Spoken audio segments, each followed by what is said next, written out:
is brought to you by Head Start Basketball. I had done video. I had done ops. I've been an assistant at the junior college level, now the Division I level. I've been a strength coach.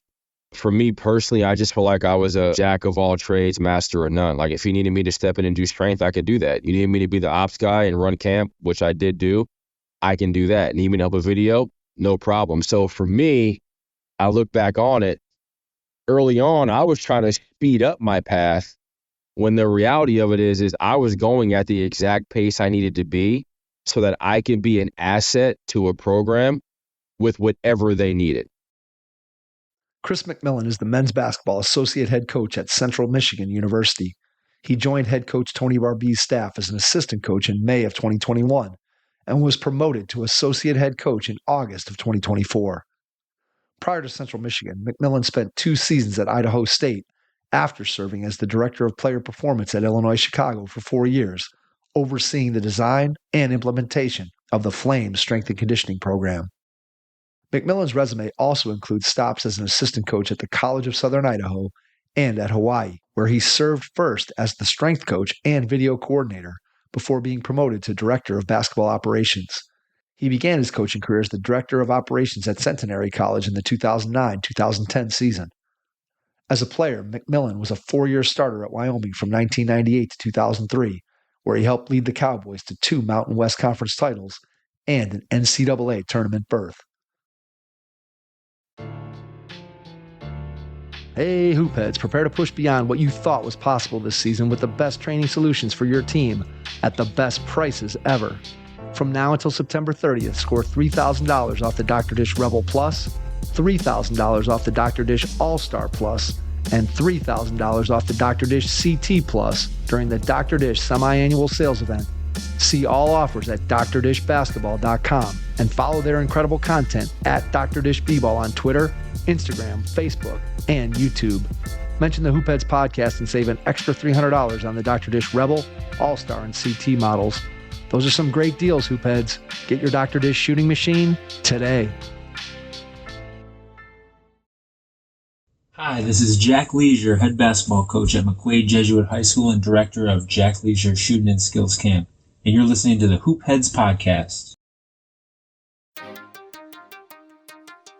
Prepare like the pros with the all-new Fast Draw and Fast Scout.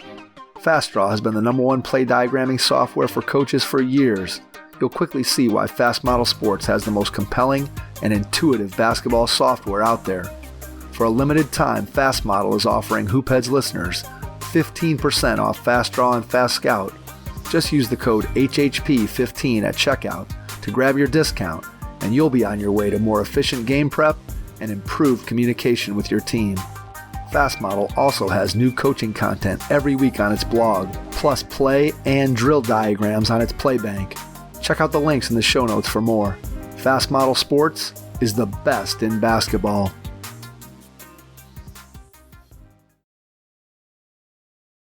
Have your notebook handy as you listen to this episode with Chris McMillian, men's basketball associate head coach at Central Michigan University.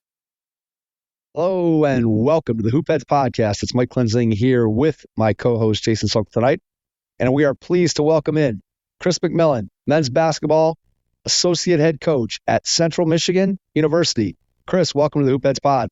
Hey, thanks for having me on, man. I really appreciate it. I always like doing stuff like this, so thank you for reaching out. Absolutely. Thrilled to have you on and looking forward to diving into all the things that you've been able to do in your career. Let's start by going back in time to when you were a kid. Tell me a little bit about some of your first experiences with the game of basketball. What made you fall in love with it?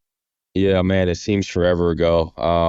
My parents moved us to California when I was 7 years old. Prior to that, I was just a little snot-nosed kid running around, getting into trouble, riding bikes and doing random things. And, he moves us to California, my mom, my sister, and started second grade. And it was just like a big sports school. The young kids that I was hanging around, whatever season it was, football season, we played football. Basketball season, we played basketball. And I don't know, for me, basketball was just the thing that I felt it came the easiest for me, to be honest with you. And The rims were low so we could dunk, and that was just fun, right? And so, from there, this is all so new to me.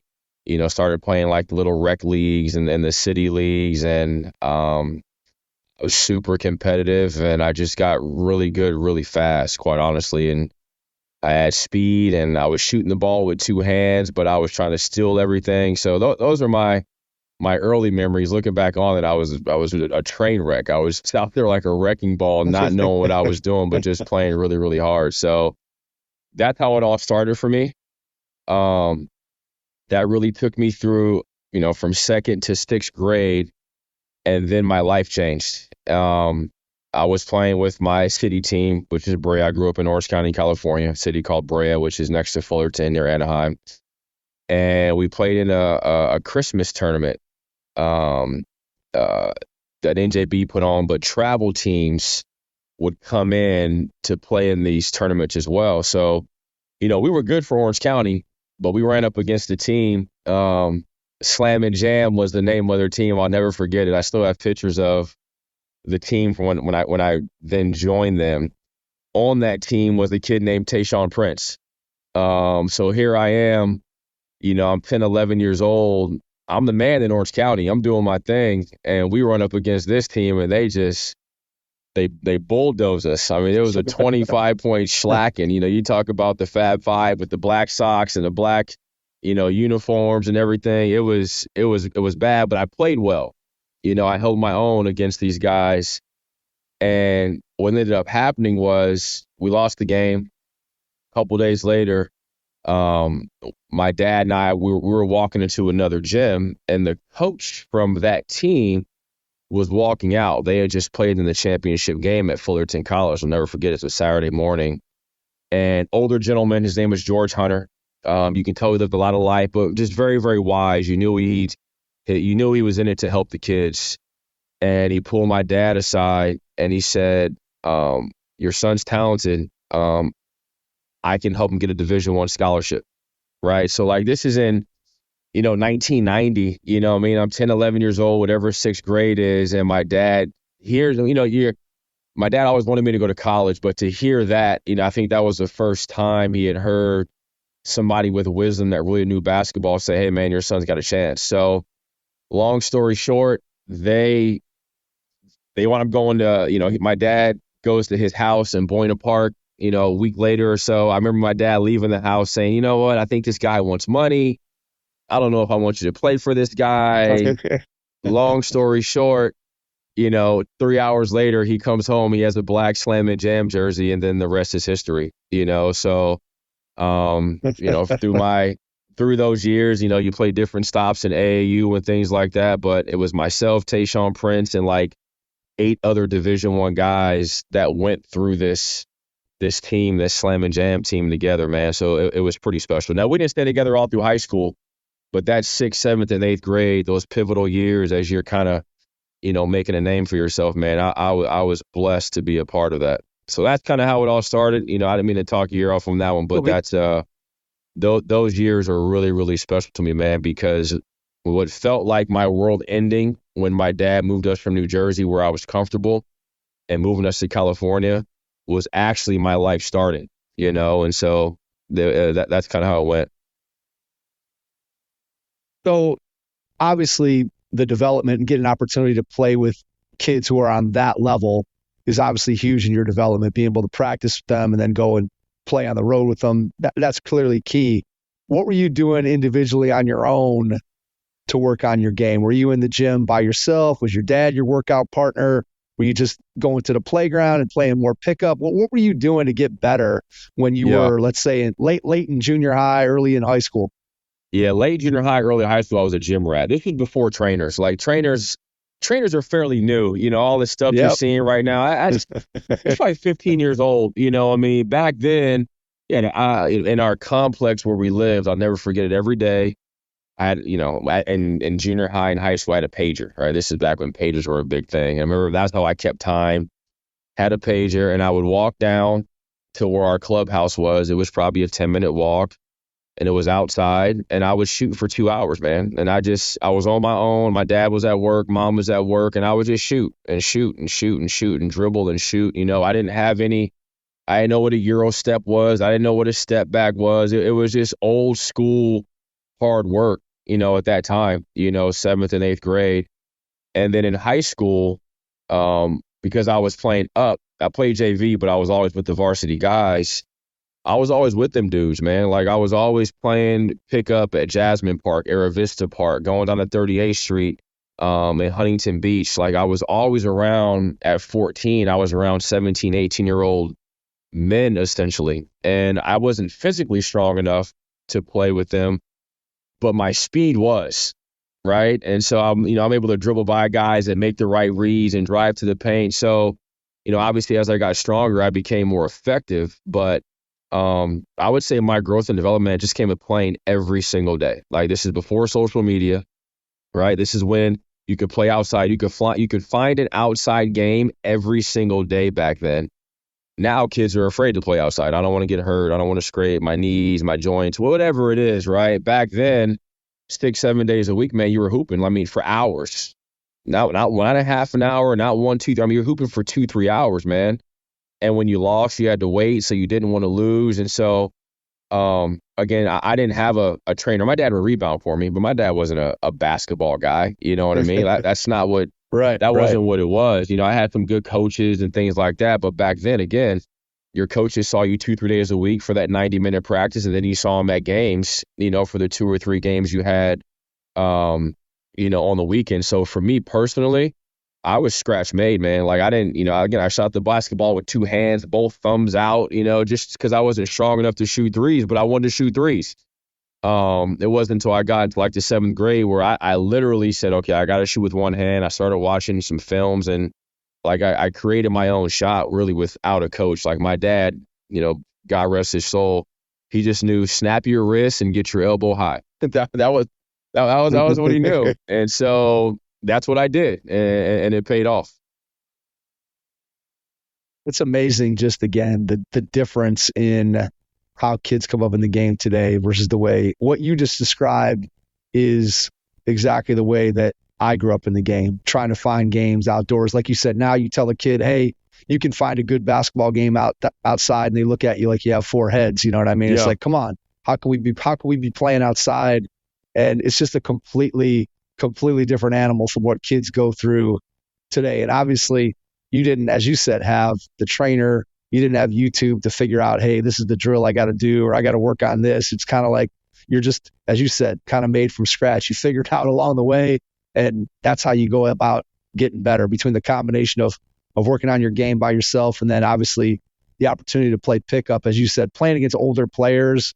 I mean, I can't even begin to describe how valuable that was to me in my development. And it's just interesting, again, how the game has changed in terms of the youth basketball landscape and just the way that players develop. Whether it's better or worse, you could probably argue. I think probably you and I, as old school guys, we'd probably say, man, we love the way that we came up in the game. But I can also see all the positives that kids have today in terms of just the access to better coaching and drills, and just some of the things that you and I might have had to figure out for ourselves. They kind of have somebody there. They can find more sources to it. Because I did the same workout basically every day, man. I had no creativity. It was just like I was doing the same thing. Now you look at what's out there today, and I mean, it's incredible what kids have access to. So, all right, so you're obviously on track from the time you're a middle school player and you join the Slam and Jam team with Tayshaun Prince. You gotta have in your mind that college basketball is something that you want to do. So tell me a little bit about what your high school experience was like, and then sort of how the recruiting process starts for you and the direction that you take it, and who kind of helps you to kind of go through that process. Yeah, so I want to say 7th or 8th grade, I left Slam and Jam. Slam and Jam actually went away. That George Hunter got old, and so a guy named Keith Howard, who is like a second father to me, mentor, started a program, IEBP, Inland Empire Ballers and Players. It's still going on. Guys like Darren Collison have come out of there. Some like really, really good players. So I think for me, I always knew I wanted to play Division I basketball. I knew that, right? I didn't know and at the time, my goal was to play in the Pac-10, right? That was what it was at the time. And so as I'm my freshman year of high school, I play JV, have a great year. I get moved up for varsity during the playoffs. So I always knew I was trending in the right direction. I think what was uneasy for me is, I grew up in Orange County, predominantly white area, right? Not highly recruited. Division I coaches weren't just going to come banging on my doors. We had a few guys over the years go Division I. Keith Walker went to UC Irvine. Kevin Walker went to UCLA. Our women's team was world renowned. They had all kind of girls going, Pac-12, Big Ten, SEC, everything. So for me, I knew the AAU landscape was where I was going to have to make a name for myself. And Keith Howard did a phenomenal job putting the team together. IEBP, there was like 6 or 7 Division I guys on that team. And every single summer, man, we just got better and better. And quite frankly, my junior year, I started to get noticed and making top 20 teams at these camps. Back then, it was the Pump brothers. Remember, I don't know if you're David and Dana Pump. They had this camp at Cal State Dominguez Hills. That was probably the first time I made a name for myself, making the top 20 game. And then I played in a Rockfish league. Dave Benezra ran a league called Rockfish. Went there, played well. Now, one of the top 5 point guards in the state. Like now things are starting to pick up and rock and roll. And then the summer again going into my senior year, we're playing in the Las Vegas big time. This is back when everybody went to Vegas in July. And, we're playing the New Jersey Roadrunners, who had Al Harrington at the time, NBA player. And we beat them. And that game put us all on the map. Now I was like, okay, IABP is not just some thrown together team with random players. Like they got dudes that can really hoop. And so the last kind of tournament of that live period, I had always known I wanted to commit early. I wasn't going to mess around with it. My dad was an old school dude. Like he would always tell you, when we find something that's right, like we're not doing this offer, that offer, we're going to take it. And Wyoming they were there just to find a point guard. They talked to Keith. The game they came to see me play, again, had a great game. They called me that night, offered me. I got Cal State, Fullerton, San Jose State. Like I had a bunch of stuff coming in, but I knew I didn't want to be in California. So those teams were kind of ruled out. They didn't know that, but I didn't want to be there in California. Wanted to get away from home. So it was right. And to answer your question, when did I know? I probably knew my junior year. Like I got a chance to do this. The summer going into my senior year, I knew I was going to play Division I basketball somewhere. It was the way the recruitment was going and how I was playing, and all the lists I was on. Jerry Freitas had me on his list. Like it was trending that direction. And so when it finally came to when I committed, man, it was just like a weight off my shoulders. And I was glad I did it early. I had toyed again with waiting, because I wanted to play in the Pac-10, right? And I had Washington State and Washington. I was like third on their board. My ego said, wait. And then Dad did what Dad was supposed to do and said, no, sir. You're going to call Wyoming, and that's what we're going to do. So it all kind of shook out the way it was supposed to. When you visited Wyoming, obviously a little bit of a different place that is not necessarily always what people would think of as, hey, that's a hotbed, that's a destination for basketball. When I think Wyoming basketball, I always think Fennis Dembo. That's the first name that always comes to comes to mind. But yeah, there you go. So tell me about just what was it like when you visit there? And again, obviously you stayed there for your entire college career and graduated and everything to go along with that. So obviously it ended up being a really good choice. So just tell me about your first impression and then kind of how that whole thing went when you get there. Yeah, I can tell you this. It was September of 1997, and this is back before your parents can go on the visits with you, right? So it was just me. They fly me in. I was on a visit with Jimmy White, who I'm still friends with, lives in Las Vegas, and Vance Lawhorn, also from Las Vegas, 2 really good players. Jimmy came with us. Vance didn't. I don't think Vance qualified. But I remember you landed in Denver. You drove 2 hours, and I'm thinking, holy, Man, I don't know, man. This is crazy. This is wild. And so, but when you get into Laramie, it's a college town, right? And it looks a lot different now than it did back then. But it's a true college town, and it's what I wanted, honestly. I'm a social guy. I knew being in a big environment would be distractions for me. And with Laramie, it was a great college town. You could have a good time, but to go and be a complete college kid moron, you had to go an hour to Fort Collins or 2 hours to Denver, right? Which who's going to make that drive every single week? And so it just made sense, man. The arena was beautiful. Coach Larry Shine and Scott Duncan did a good job recruiting me, and it felt like home, quite honestly. They took me to a rodeo when I was there, so that was fun for me. I went snowmobiling. I wrecked the snowmobile. I always tell that story where I think I'm hitting the brake, but I'm hitting the gas, and I run into the back of the tour guide. So, it was just, for me, I think that the going there was one. Their mascot was the Cowboys, and the nail in the coffin, so to speak, why I ultimately said maybe this is fate to some degree. When I was 3, my parents did a photo shoot. In that photo shoot is me in a cowboy outfit standing next to a horse. So, my dad doing what he does. This is a sign, and you got to do this. Everything, again, I keep saying, just kind of lined up, and it felt right. And then, we were going from the WAC to the Mountain West Conference. My initials are CWM, and Mountain West obviously is MWC, right? So there was just a lot of things that made it feel like, hey, man, what are you looking for, right? And so that's kind of how it went. Easy decision and the right decision. We want to this is like the Lincoln Kennedy conspiracy, man. All these crazy, connections man. that got you to Wyoming. Yeah, it's crazy, crazy. If my dad was alive, he'd tell it. I knew we should have went there, but it worked out, man. Like I say, we won the league twice. I was a 4-year starter. If I don't break my leg, I probably get a chance to be in the Hall of Fame there. But no regrets. Got a degree, and honestly, we'll talk more about it obviously later on in the show, but every single job I've had in coaching is tied to Steve McLean at Wyoming, who I played for. Every single one.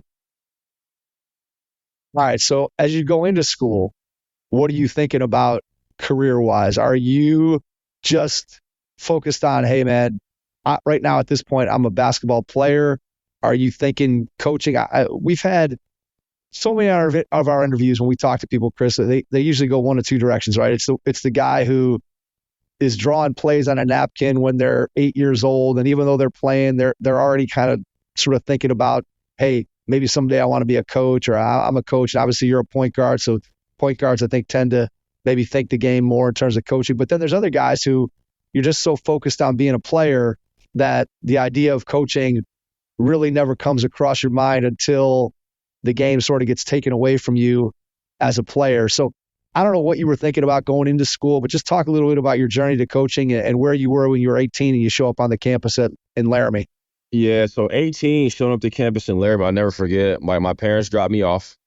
I had an apartment. That was one of the big things for me. I didn't want to live in the dorms because I didn't want to share a community bathroom. I was worried about that. I was the guy that wouldn't go to the bathroom at the high school. I'd drive home during lunch, go to the bathroom, and then go back to school. So they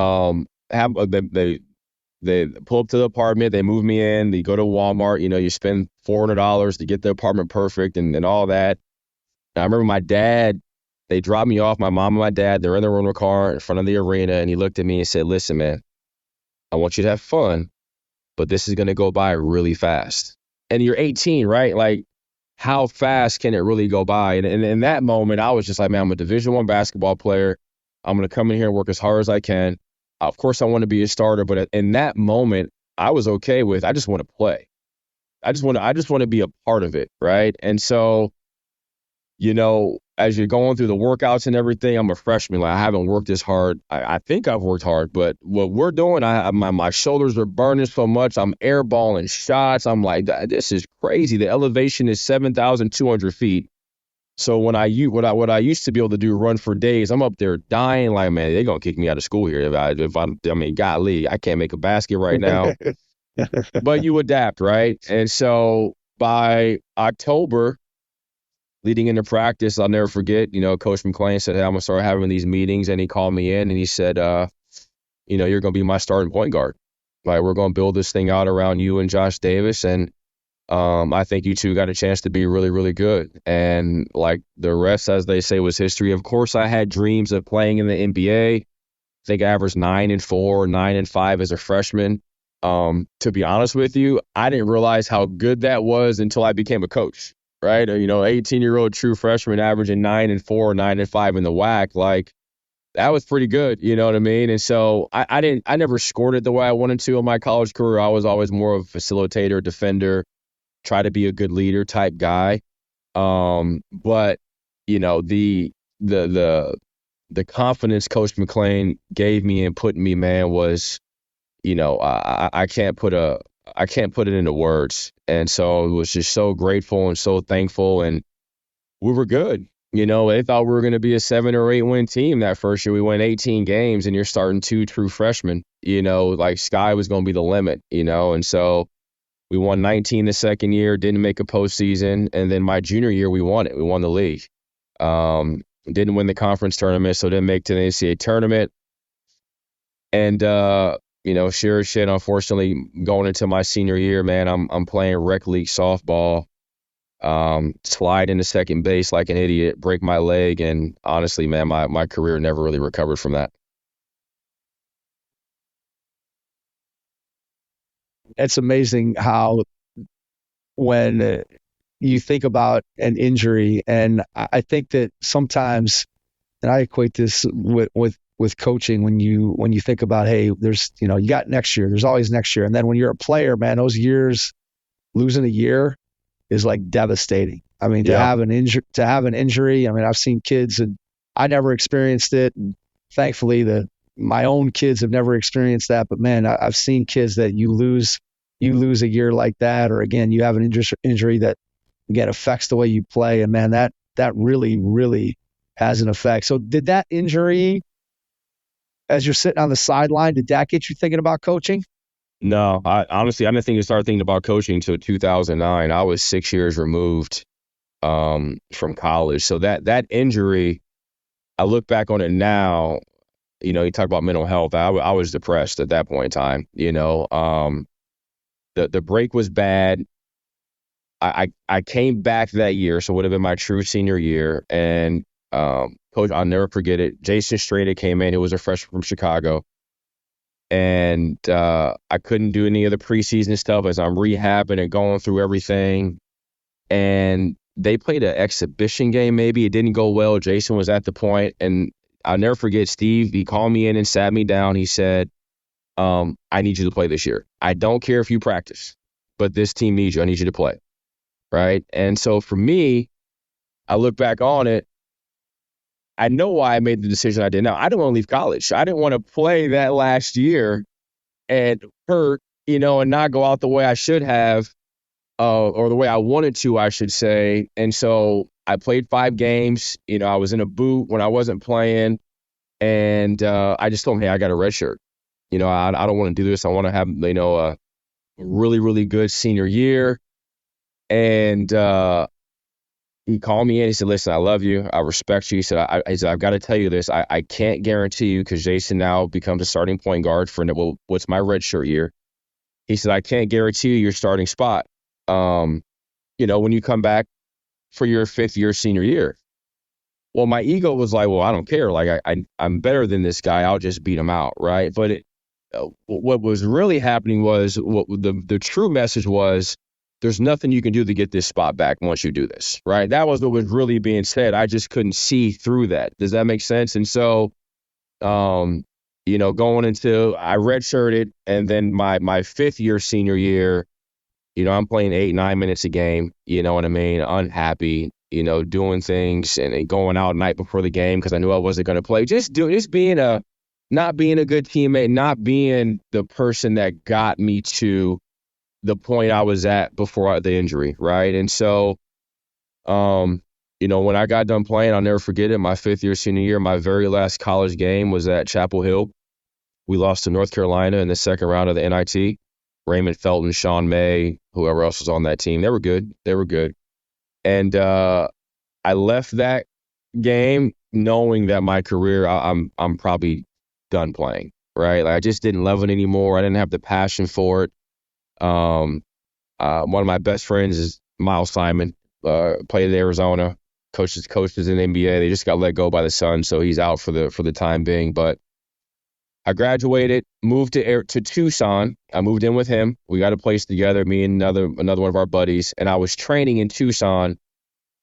Miles got me his agent, which I was grateful for because not many agents want to rep a guy that averaged 2 points a game and played 8 minutes a game, his senior year, right? So had an opportunity to go to Ireland, for a couple grand a month and a bicycle maybe, and I just thought, you know what, man, I'm done. Moved to Scottsdale, lived there for 6 years, worked in the health and fitness industry. And quite frankly, man, I had all the fun then that I didn't have when I was in college, right? I didn't watch basketball, didn't touch basketball, literally stopped it all cold turkey, man. And honestly, man, woke up one summer Sunday, in 2009, now 6 years removed, and was just like, man, I can't keep doing this, man. Like I gotta get back around this game, started making phone calls, cold calling people legitimately, like made a list of people that had knew me. I called me and Coach McMillian by this time. It's because we stopped talking because I was so mad at him, right? Him and I had already reconciled at that time. So I called him. I literally called everybody that I knew, and they're all saying the same thing. Yeah, we'll help you out, right? The whole lip service thing, help you out. I got your resume. Anytime somebody at this level says, send me your resume, trust me, you ain't getting the job, right? So I got to the last name on the list, guy named Blaine Patterson. And at this time, Blaine was a manager when I was at Wyoming. And by now, he had worked himself up on the women's side. He was the head assistant at Illinois on the women's side. So I called Blaine, see, Mac, what's going on, man? Like, great to hear from you. But before I finish that, the story leads in with, this is why you got to treat people well when you're in college, because you never know who can help you out. Call Blaine, tell him what I want to do. He said, let me call you back in, give me 15 minutes. Sure shit, he calls back in 15 minutes. He says, I need you to call Greg Gary. He's the head coach at Centenary College. I told him about you. He's looking for an operations guy. I said, great. Call Greg. We talked for, I don't know, 30, 40 minutes or so. He's like, listen, man, Blaine vouches for you. If you want the job, the ops job at Centenary, it's yours. Okay, cool. He's like, I can pay $6,000, and he kind of, grazed over that. So it didn't trigger to me what he said, right? So I hear the 6,000, and I'm thinking at the time, okay, 6,000 a month, like that's not bad. A little less than what I make now in the fitness industry, but I can make that work. And I don't know what I said, but he stopped me. He's like, Chris, I want to make sure you understand the 6,000's for the year, right? I'm 29 years old, and I've just been told that my first job in college coaching, if I decide to do this, is going to pay me $6,000 for the year, right? I've got a house and a car and credit card bills and the whole nine. And not for nothing, man, I was at a Y in the road, right? Keep doing what I'm doing, wind up, whatever, dead, jail, whatever the case may be, or change. And I made the decision to shed that skin, that lifestyle I was living, and I took the leap of faith. And 4 months later, man, I was driving my car across Texas to Shreveport, Louisiana, and that's how it started. So how long into that experience at Centenary was it before you said, hey, it was the right choice? Did you know immediately when you got there, or did it take you a little bit of time to kind of build into what that coaching career was going to look like? Oh, it was right away. I knew right away. After that first workout, man, again, I was making the least amount of money I'd made in the last 6 years, and I was just happy as a clam, man. Just being around, you know what you realize, man, when you're playing it at that level, like you miss the camaraderie, you miss your teammates, the locker room, the bus rides, the meals. I yearned for that, man. And like, I couldn't believe, I was mad at myself for not getting in sooner. But the reality of it is I wasn't ready for that responsibility at 23. And so, loved the journey, man. Again, knew right away kind of that I made the right decision. And, this year I'm starting year 16. What were you good at right out of the gate, and what was something that maybe was a struggle or something that was a challenge that you had to really grow in over the course of those 16 years? Right away out the gate, I think my energy's always been good. As a point guard, you're used to talking and communicating. So I was always able to kind of talk defense and, give guys juice in life. Again, I worked in the fitness industry, so I spent, 10, 12 hours a day motivating people who were unhealthy to get in shape. You know what I mean? And so that always came very easy to me. I think scouting was really hard for me, man. Like watching games and looking at teams' tendencies, what they were doing, I had to get really good at. And then our own personal offensive stuff too. It just felt like there was so much stuff. I almost feel like the game passed me by in 6 years. So I was trying to have my IQ catch up to what I felt like I had missed out on. But 3-4 years into it, when you start watching enough film, you start to realize how it is you have to learn and how it is you have to digest things. Like now, when we put a new play in, me personally, I know I've got to draw it up myself. I draw it on the board 4 or 5 times, and all of a sudden it sticks. I don't forget it. So I think a big part of that too is just understanding what kind of learner you are and how you digest things, and then making sure you do that so you don't make any mistakes. Yeah, and I think the other thing too is when you transition from playing to coaching, and then obviously you had the gap in between besides, but as a player, you kind of know what your coaches did, right? And you don't necessarily know, especially if you're not thinking from a coaching perspective, you're not necessarily looking at, well, what's this team running, or how are they designing their defense, or, all those little details of X's and O's.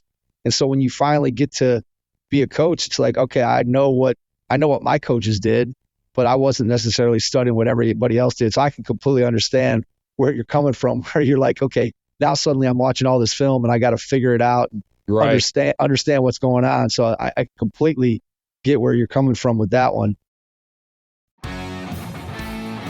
Hey coaches, we know you're invested in the next generation of athletes, so why not give them the star treatment this season with Game Changer, a free app that provides you with the tools to help your players improve. Review game film, game stats, and cumulative season statistics with your team to keep players motivated all season long. Live stream your games for free and enjoy automatic highlight clips. Download Game Changer now on iOS or Android. Game Changer equips your team with the tools they need to stay engaged. Download it today and make this season one for the books. Game Changer. Stream, score, connect. Learn more at gc.com/hoopheads. That's gc.com/hoopheads.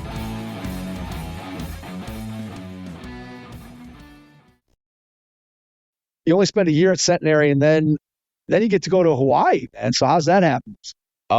Just dumb luck. So I can just, this is back when Hoop Dirt was just kind of started to come out, right? And Hoop Dirt was breaking what jobs were open and things like that. So I'll never forget it. Once again, at Centenary, by this time, Centenary, after our first year, had already said they were going to be going to a Division III team. They were dropping down to save money. Greg Gary had already said he was leaving. And so I always felt like I would move up fast. I just had to get in, right? This college basketball world is a fraternity. And once you're in, if you do a good job, you can stay in. I just had to get in. So long story short, I'm on Hoop Dirt. The Hawaii job pops up. I see Gib Arnold got it. Gib Arnold recruited me when he was at Pepperdine, when I was living in California. Let me back up. I called the Pumps, David and Dana Pump, right? That was who was kind of running the California scene back then. Played for the Pumps, a couple All-Star games. David's the one that told me, because I called him, hey, I'm looking for a job, have anything. He said, call Gib Arnold. He just got the Hawaii job.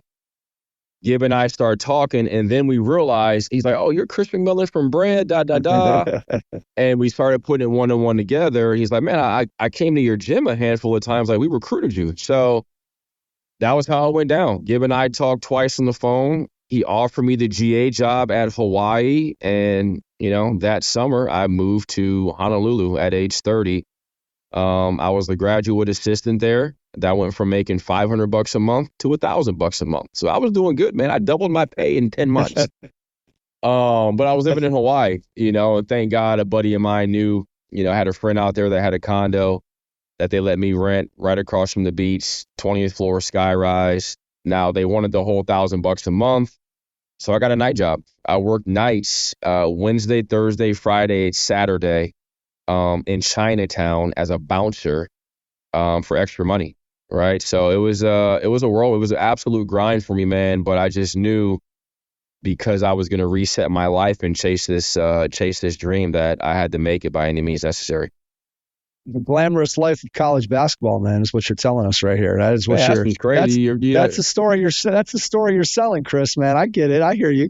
Man, listen, it's so funny because your friends see you on TV and traveling, and they think everything's sweet. They don't know that I was up at 6 a.m., practiced all day, in the office all day, classroom checks, had practice again, then went to class because I was a graduate assistant, then left class, then went and worked till 2 o'clock in the morning. I did that for 2 years, man. Like nobody knows that. They only see the finished product, They saw you at the games and thought you were on the beach the rest of the time, man. That's they thought I was just hanging out. That's what they thought I was at Duke's down there sipping on pina coladas or something. All right. So at this point, as you said, you got your foot in the door. You're starting to establish yourself, and you spend a couple of seasons in Hawaii, and then the opportunity comes at Southern Idaho. Tell me how that takes place. Yeah, so honestly, man, and I've actually never shared this story publicly before, but I will, because it's important that when you get into this business, you understand there's an ugly side to it. I spent 4 years at Hawaii. I was a GA for 2 years. My second year, I was a GA/video coordinator, so I got more money. And then my third year, I got bumped up to an operations role. And so I did that year 4. Before the end of season, one of our assistants, I won't say his name, long story short, made a bonehead mistake. We go through an NCA investigation. I get called in for it. I had nothing to do with it, by the way. And we're Gib Arnold, who was the head coach at the time. He calls me in the office like a week or so later, and he's like, "Chris, I need you to get a job by August." What the hell are you? What do you mean? What are you talking about, man? You just told me how great of a job I did, and you can't wait till I'm an assistant coach and da. And so went through all that, and he's like, "Well, your name came up in the investigation, and like they're trying to build a case against me for lack of institutional control.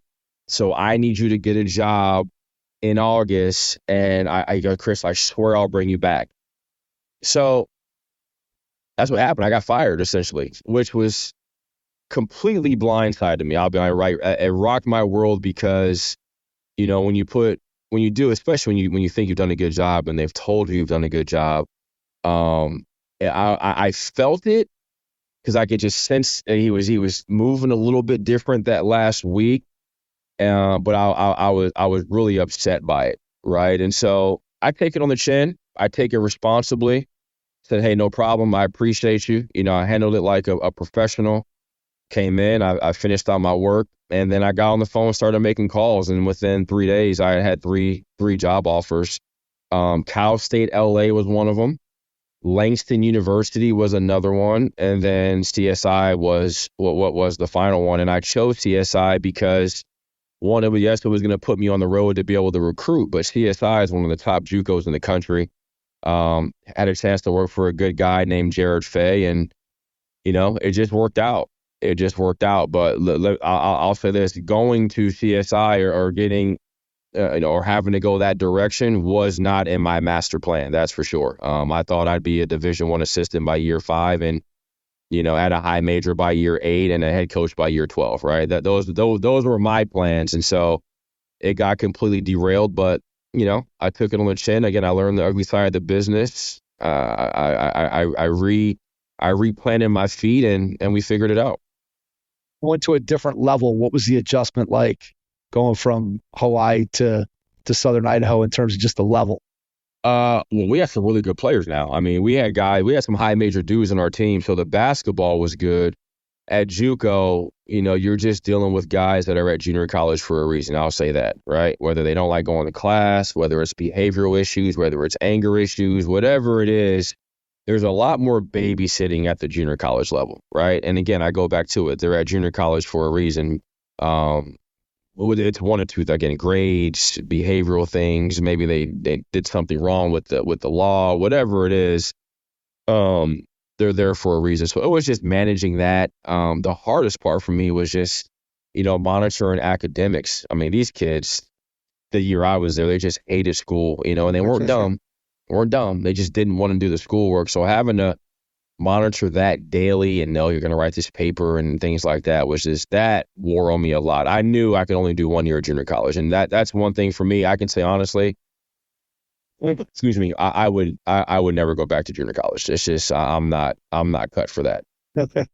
Yeah, that's tough. I mean, I always think, that's one of those things that in terms of, we were talking a minute ago about just kind of what your friends see and something there where, man, here I am with a 18, 19, 20-year-old kid, and I'm just sort of having to cajole them all the time into getting work done. Yeah, that's not a fun aspect of the job, and that's not something that people think about when you sign up to be a college basketball, certainly. So when's your job search start for the next one?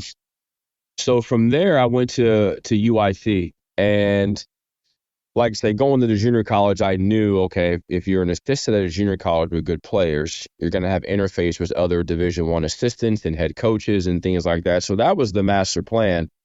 And then Hoop Dirt, I'm on it, and I see Steve McMillian, who I played for at Wyoming, is getting the UIC job. So Steve and I by now had obviously been in contact because I'm in the business now and things like that. So I'm thinking, shit, it's my head coach. Like, he helped me get in. I'm for sure going to UIC as an assistant, right? So one day goes by, no call. 2 days go by. You know what? Let me just call him. I mean, maybe he forgot my number.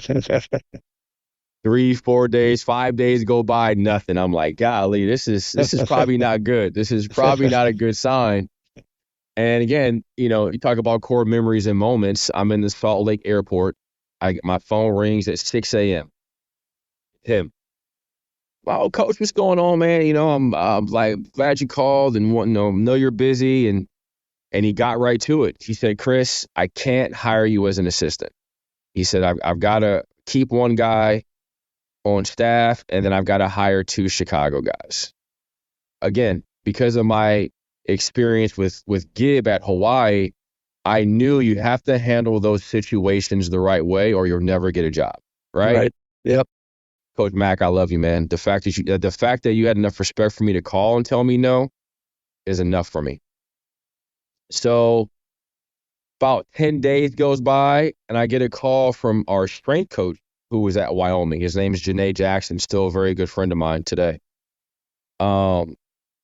He's like, hey, man, Steve wants to hire you. I said, what are you talking about, man? He called me 10 days ago and said he can't hire me. Now you're telling me he wants to hire me. Wait, what are you talking about? And he said, no, he wants to hire you as his strength coach. I said, strength coach? What? Again, I worked in the fitness industry. I was a personal trainer, right? Now, I was training the average Mrs. Jones who's 35 pounds overweight, but it's all one and the same, right? You just got to figure out who you're training and their mechanics, and, you can put a program together. And what I know now, he put Janae on the front line to gauge my interest. So I told Janae, yeah, I would do that. Like, have him give me a call. Like, let's talk about it. And so that's how it happened. Steve called me. We met at the Final Four in Indy. He said, here's the plan, do this for me. And then when a spot opens up on staff, I'll bump you up. I said, okay, great. He said, but here's the thing. The NCAA just passed a rule. You have to be certified. It's like, oh, man, I don't like school. I'm like these JUCO guys, man. I don't want to study. What are you talking about? So I had to get my CSCS, right, which is like the gold standard strength coach certification. The book was 700 pages, and I had 3 months to get it done. I bet on myself again. I did it. Simple as that. I was his strength coach, director of player performance. I had a ton of responsibility. He treated me like an assistant. I was involved in all the meetings. I mean, I did a lot of stuff. He took care of me financially. He was my guy, man. He helped me a ton. A couple times, assistant spots had opened, and he didn't bump me up. Right. Once again, twice that happened. I had a choice to make. Are you a crybaby, brat like you were when you were in college, or do you handle this like a man? I'm gonna handle this like a man. Again, he took care of me. I was grateful to be there and have a job. And then, after year 4 there, Idaho State, the opportunity to go to Idaho State happened. And the reason why that happened is because Jared Fay, who I worked for at CSI, was taking the associate job at Idaho State. So he connected me with Ryan Looney, and the rest, as they say, is history. And finally now, after, 9 years in the business, I became a full-time assistant. Now, here's the kicker, right? And everybody thinks this job is so glamorous. I left a job making 90 as the strength coach to make 36 as an assistant at Idaho State. I had my fiance at the time. We just had a daughter. Like, she thought I was crazy. And looking back on it, I probably was a little bit crazy, but my goal and my vision was just so strong that I knew I had to do this in order to keep growing and progressing. So that's what happened, man. I did 2 years there. After that first year, Idaho State got a big bump in pay. And then after that second year, was able to get Central Michigan. Did the wife know what she was signing up for? Oh, man, let me tell you that conversation. Well, it was hard, too, because, when her and I met, I had told her, hey, listen, I love this profession. Like, I will move forward. I will up and go at the drop of a dime. So if that's something you're okay with, then let's do this, right? And so in that moment, you're in the honeymoon phase. Everything sounds good, right? Yeah, sure. Right. Whatever. Oh, yeah, let's do it. No big deal, absolutely. right? And then so what happened was, her and I had actually moved from one apartment to another, to an upstairs unit. And literally 10 days later, I got Idaho State. So I moved twice in 30 days for a lot less money. And her family lives in Hillsdale, Michigan, which is only 2 hours from Chicago. And I'm moving her to Idaho with a kid to make $3,000 a month. Like, if that's not crazy, I don't know what is. But bless her heart, man, she had faith in me. Like, she didn't hold me back. She didn't, I can safely say she didn't agree with the move. We had money saved, so we were okay.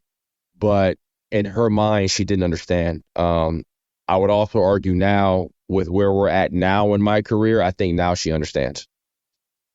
Yeah, a difficult conversation, right? I mean, again, for some people who grow up in the coaching world, they can kind of understand that. So if your fiance or your wife has coaching in their background, then yeah, maybe they understand it. But I think most people look at some of the decisions you made from the outside and be like, man, how are you possibly making those decisions from a financial standpoint, and just from, again, uprooting yourself and going from here to there? I mean, look, geographically, you've been in as many different regions of the country in a short period of time as just about anybody. And look, I played at Kent, so I've been to Central Michigan many, many times, and it's not like Central Michigan is right there in a huge metropolis. Yeah. Great school, and Mount Pleasant's awesome. But again, it's certainly not Chicago. Let's put it that way. No, it's not.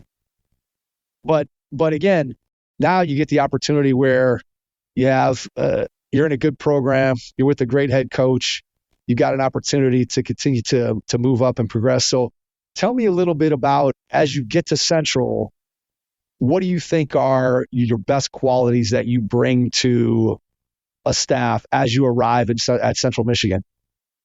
Well, let me tell you this first. Getting to Central was huge because, again, my wife's from Michigan. Yes. And the way I got her to agree to Idaho State was, honey, I promise you I'll get you back to Michigan. Well, let me just tell you this. I was lying. I had no way of getting her back to Michigan. So I was very, very happy that what was then a ball-faced lie, because I couldn't guarantee it, was able to come to fruition. Two things that come in here. Number one, Coach Barbee was my assistant coach my freshman year at Wyoming. So there was familiarity there. So coming here, for me personally, I had done video, I had done ops, I've been an assistant at the junior college level, now the Division I level. I've been a strength coach. For me personally, I just feel like I was a jack of all trades, master of none. Like if you needed me to step in and do strength, I could do that. You needed me to be the ops guy and run camp, which I did do, I can do that. Need me to help a video? No problem. So for me, I look back on it, early on, I was trying to speed up my path when the reality of it is I was going at the exact pace I needed to be so that I could be an asset to a program with whatever they needed, right? And so, I knew I was going to be great on the floor with energy and talking defense and things like that. And I always felt like I had a knack of building a great relationship with the guys. So that was what I thought, when I got the job. And then obviously getting her back home was, I went from sleeping on the couch to sleeping back in my bedroom all the time, guys. That's good stuff. So basically you're picking up skills along the way that you don't necessarily realize as it's happening that, hey, this pace that I'm moving in my career is actually exactly what I need, because it's giving me all these different skills that eventually are going to allow me to be super valuable to a program. And I think there's a lot to be said for that. There is no question. I think Buzz said it best. Buzz at A&M. I'll never forget where I saw him talking, and he said when he had first got his first GA job, I believe is what it was. He said, I didn't know anything about basketball. All I knew how to say was, yes, sir, I'll get it done. And that was my approach. Yes, sir, I'll get it done. Whatever it takes. If I didn't know how to do it, I was going to ask somebody how to do it, and then I was going to make sure it was exactly how my boss wanted it, right? And so for me, I love it because now when I ask one of our GAs, hey, man, I need you to go do this and, go get so-and-so for class or go pick this up, I don't feel bad for them. You know why? Because I did it, right? And it's almost like a rite of passage, to get to this point. Like there's very few guys coming in, jumping right to a mid-major assistant, going up the ladder, becoming a head coach. It's hard, man. Like that pipe dream is like hitting the lotto. Most guys are grinding it out from the absolute mud. And if you're willing to be humble and hungry and have a servant mentality, you can see the other side of it. Absolutely. I think that's if you look at it from the outside, right, and it goes back to what we were talking about, the perception of what your friends thought you were doing in Hawaii versus what you were actually doing. Yeah. I think when people see coaches on TV or they think about a career in college basketball, if you talk to high school players or you talk to college players and they're like, hey, I want to be a coach someday, they're not talking about all the things that you and I have been talking about. They're talking about, hey, I'm on TV and I'm doing this and that kind of stuff. And I got the gear and I'm working with the future NBA guys and all this stuff. Yeah. And it's all the glamour things that's what people think about. And they don't think about all the things that you just described. And again, when you really talk about what brings value to a program and eventually what brings value and maybe it'll get you an opportunity someday to be a head coach, it's all those things, understanding what everybody's role is on the staff, what they do. And you could say, hey, man, I've been there. Like, we need to get this done. I've done it before. And here's why that contributes to a winning program. So as you're there at Central and you're thinking about what it is that you guys are doing as a staff, how does your role, has it changed since you first got there? Obviously, you got a promotion this summer to associate head coach, but just how's your role changed and what are some of the things day to day? How do you guys divvy up responsibilities? Yeah, good question. One, I love our staff. Number one, Coach Barbee's unbelievable. He is X's and O's wise. Now been in it 16 years. He's the best I've been around. Unbelievable coach. And so he gives us a ton of freedom. It's not being in the office at 5 a.m. till 10 p.m. He's a family guy. Like, working for him has been an absolute breath of fresh air. He has given me a ton of responsibility. The head coaches meetings, C-Mac, go for me. C-Mac, what do you think about this? C-Mac, I need you to draft this. And, it's fun because you get to do it and see it work, right? When it goes good. But the fact he has enough trust in me to give me that responsibility, for me, is what I really appreciate. Our staff, Coach Terry, who was a head coach at High Point, Coach Niz, who was a junior college head coach, took his team to a D2 national title game. No ego, none, zero. I work with some of the best dudes in college basketball. Coach Terry's the offensive coordinator, him and Coach Barbee together. Myself and Niz were the defensive coordinators. And, we sit and we bounce ideas off each other, man. And like, there's no right or wrong answer. It's just four dudes talking hoop for the greater, for the team, right? For the greater cause, which is winning. And, we all have our academic pieces, and I took on travel this year because I've done it before. I don't care about the associate head coach title. Again, I got no ego. Is it nice to have? Yeah. I hope it helps propel my career, and I hope that I'm looked at through a different lens to ADs eventually. So I'm happy for that. But at its core, man, I don't mind rolling up my sleeves doing travel and booking flights and talking to hotels. I don't care, man, right? Because it's about the team, right? I don't mind going and picking up guys or taking them to class or doing classroom checks. Like, we are all hands on deck. We're understaffed, right? We have 3 assistants, an ops guy, and a GA. A lot of other, Division I's, they got secretaries and a special assistant and a video coordinator and 5 GAs, and they got all these things. Like, we don't.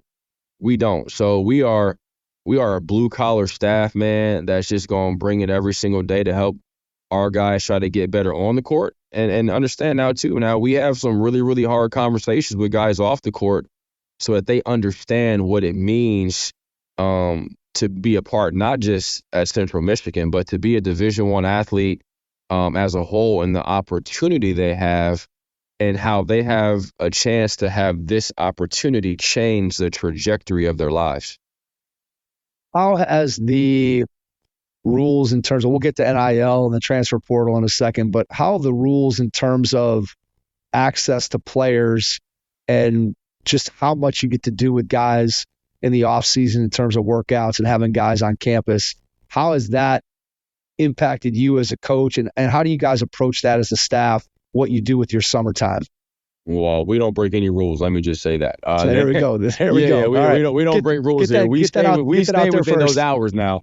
Understood. But, here's the thing. You get 4 hours in the summer on the court. You get 4 hours in the weight room. You can do as much voluntary lift as you want. We stay within those guidelines. I've worked at schools before where, compliance didn't care about that. Man, get better. You guys want to get in the gym, get in the gym. I've worked at schools where it's, if you're in the gym for 5 minutes, you better add it to care. We work with the confines in which we have, right? So for us, our guys, we do practice 3-4 days a week. We take our 4 hours, and the rest of the time we tell them, listen, love you to death. Wish I can get more time with you, but we cannot do it. Now, when the 20 hours kicks in, September 23rd, that's when you can really, really start getting that player development in, right? Because you get 4 hours a day, which you're never, ever going to use. So we always make sure we got at least a half an hour in there where guys can come into the gym with the coach and get extra work in, right? Now, I tell players all the time, half an hour may not seem like a lot, but if it's a half an hour, 6 days a week, all of a sudden, you're 2.5, 3 hours a week, 12 hours a month. Those hours start adding up. And then those added up hours start equating to performance. And that good performance start equating to wins. So that's kind of our approach. How much of that is teaching a guy what the pace of a 30-minute workout looks like in order to really get better? Because, look, I know you've seen guys, and I've seen guys that if they go in and they're in the gym for a half hour and they're kind of walking around, and, man, that half hour goes fast and they haven't accomplished a whole lot. So how do you talk to your guys about maximizing and being efficient in terms of utilizing that kind of time for player development? Yeah, it's the standard. We only have one way of doing things. And here's the thing. Because of Coach Barbee's pedigree and the guys he coached at Kentucky and Auburn and Memphis, you better listen, right? You better listen to how Devin Booker and Tyler Harrow and Karl Anthony Towns and Anthony Davis, you better listen to how they trained and the schedules that they kept in order to get where they are. Now, were those guys 5-star guys? Yeah. Now, but Kentucky had some dudes who were 3 and 4 stars that were supposed to be 4-year guys that turned into 1-year guys because of the way they worked. So that's up to us as coaches to demand that type of work and that intensity when they're with us. I tell guys all the time, man, I'd rather you make 100 game shots at game speed than to make 300 just you going in there chucking the ball at the rim on the gun. Huge, huge difference, right? Now, there's times on a Sunday where that's important, low impact, take care of your body, joints, knees, etc. But 90% of your work should be game speed, going as hard as you possibly can. So it feels harder than the game. So when the game comes around, it feels easy. Absolutely. Makes a ton of sense. And I think that's something that not every player has that just on their own. Not everybody gets that and understands it. So to have a staff, and again, you guys are fortunate with Coach Barbee's experience and the guys that he's worked with to be able to point to that and point to those names that guys know. Clearly that holds some weight, I'm sure, when you're talking to players. Tell me a little bit about the impact of the transfer portal, NIL, on you guys in the MAC, mid-major. How do you see it? What are the positives? What are the negatives, the challenges? Just how do you approach both of those things? Last year, we didn't have NIL. I would argue we were probably one of maybe 2 or 3 teams to win 18 games and have no money. Zero, none. Now, this year, we were able to rub some pennies together to be able to take care of, a handful of guys with a little something. But this NIL thing is crazy, man. It's crazy. And the recruiting piece is no longer about relationships. How much can you give me? Right? Like these guys at high majors, I would argue, back in the day, 20, 30 years ago, you had to recruit a guy, man. You had to go and see him every day and recruit mom, recruit dad and auntie and uncle and sister. You had to do things different. Now, you're asking 2 questions. What's your price? And what's your price to say yes to us? That's what it is right now. For us, we're not recruiting that kind of kid. So it's still the relationship. Yeah, NIL comes up a little bit, not as much as you might think for us. But here's what we sell. What we go after, what we've been able to go after is guys that are coming down from the AAC, ACC, things like that couldn't put up numbers or couldn't play for whatever reasons. Hey, man, use us. Come here. We're going to make you great. And then the following year, you're going to have a decision to make. Stay here and continue being great. Or your NIL value has now gone up and somebody's going to pay you $200,000. Right? So we embrace it. When we recruit guys, we always tell them, listen, I want you to be here 4 years. I do. But the reality of it is you come here and average 13 a game on a 20-win team in the MAC, you're going to be getting phone calls. NIL agents are going to be hounding you. Somebody's going to want to pay you $150. You got a decision to make because we can't do that. That's not what we have here. So I think it's unfortunate because I would love to see guys go through like how I did a full 4-year cycle. But the reality of it is unless the NCAA is going to step in and really, really make some significant changes with this NIL thing, it's sharks in the water, man. It's all 1-year deals at this point in time.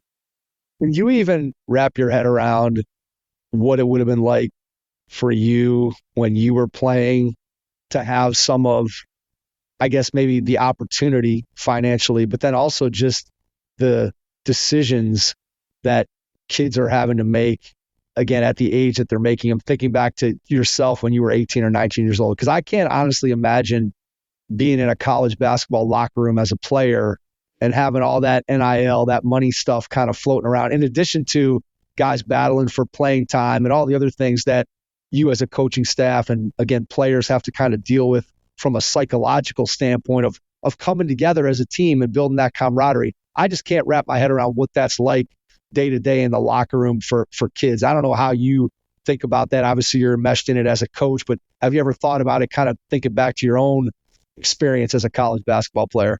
Yeah, to be honest with you, I wouldn't have been mature enough to handle it, quite frankly. Like the social media thing and how easily accessible pictures and videos is, and just it would have been a train wreck. You would have gave me $60,000 as an 18-year-old kid, or let's say after my freshman year, which I had a good year, so I would have been highly. If going back to then, I averaged 9 and 5 as a freshman, I would have been highly coveted, all things being considered, going into my sophomore year. I would have had an NIL value, 60, 70 grand maybe. I probably would have paid no taxes, so I would have owed Uncle Sam at the end of the year, however much money, and I just think I would have blown it, man. I think I would have blown it. I don't think I would have been equipped to handle that kind of money. Now, I had a good circle, so maybe with my dad and my mom taking control of it, a little bit different. But I look at this NIL stuff, man. There's two things I wish. I wish this NIL stuff, like especially these large sums of money, I wish they would give the kid, say, 100 grand and then put the rest in an interest-bearing account for them, right? Invest for these guys.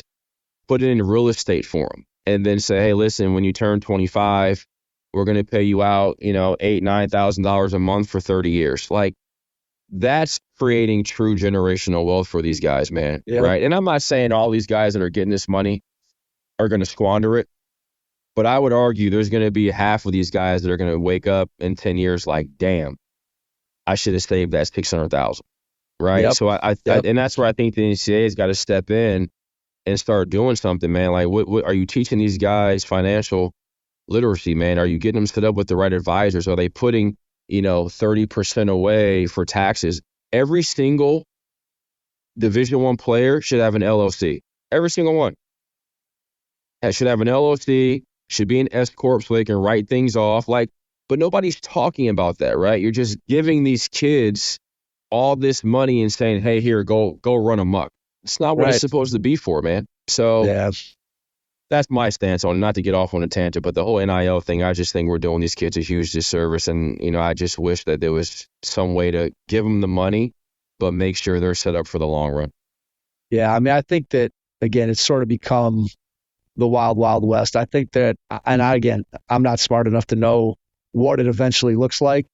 I think hopefully the NCAA is able to, in some way, manage or as you said, just to be able to educate players to make that sort of a mandatory part of what schools are doing. But again, who knows? It's just, I always laugh when I hear coaches talk and you think back to 10 years ago and some of the things that were huge, giant scandals of, you think about the money falling out of the envelope for Chris Mills back in the day. And, it's like, crazy. It's like now you couldn't stiff Chris Mills with the amount of money that was in that envelope, back in the day. And so it's kind of crazy when you really break it down. And it'll be interesting 5 years from now to see what it all looks like. Yeah. What have you been doing over the course of the last 7 or 8 years to prepare yourself for potentially an opportunity at some point to be a head coach? Are you kind of keeping whether it's now it's a digital file. It used to be the 3-ring binder, but just what have you been doing so that when that call, if it eventually does come, you've got an idea of what the plan is that you could present to an AD or a school in an interview process? What's crazy? I'm not ashamed to admit this. Like, I'm a copycat guy, man. Like, I have my own ideas, but I like to see things written down, other people's ideas, and then make them my own. Yeah. So I've been able over the years to get my hands on probably 7 or 8 resumes of high level guys, and now they're nice. They're the PowerPoints and they're they're pictures and words and who you're going to recruit and da. And I look at them. I'm like, I like this. I'm going to take this piece and I like that. I take this piece and it's got the first 30 days, 60 days, 90 days and the pillars. And I don't like that word. I'm going to use this word. So, I won't tell you the coach's names. I don't want them to get mad, but I've got about 8 of them, and I'm morphing it all together right? And I've got a guy that's going to work on it for me. But I'm going to start putting something together, man. And again, I have a good idea of what I want it to be. And I'd argue it's going to be different from the time when that time comes to, 3 or 4 years, hopefully into a head coaching career. Hopefully God will bless me with that opportunity. But to answer your question, yes, I'm studying the good ones. I study Brad Stevens, Nate Oates, who was a high school coach, and then Buffalo. Like, I watch him. Buzz, I love watching Buzz's content. I think he's a leader and a teacher of men. Obviously, Steve McLean is very near and dear to my heart. Like, I just, I watch the guys that are winning at this level. Honestly, man, it's huge. Yeah, I mean, being able to take from guys who have had success and then be able to incorporate that into sort of your philosophy and what you want to do. I mean, that's, again, very few people are reinventing the wheel, right? You want to take pieces of, hey, I like what this guy does in this area, and I like what this guy does in this area. And now you start pulling those things together, and then it's no longer theirs. It kind of melds into, as you said, what Chris is all about. You take all these different pieces and put them together. All right. I want to ask you one final 2-part question. So Part one is, when you look ahead over the next year or two, what do you see as being your biggest challenge? And then the second part of the question is, when you think about what you get to do every day, what brings you the most joy? So your biggest challenge and then your biggest joy. Yeah, biggest challenge is, for sure, I love being in Central Michigan. I do. Again, my wife being from here, my daughter in school now, my other daughter in school now.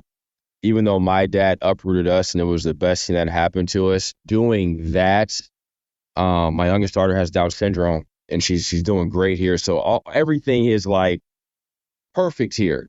So the biggest challenge would be having to potentially leave this for whatever reason, whether it's a different job or we won't get let go. That's not in the cards. But you know what I mean, though? That change for me is a little daunting, to be honest with you. And like, if I was single by myself, no big deal. But now you've actually, we bought a house here. You've planted a real root, and so that's going to be really, really hard.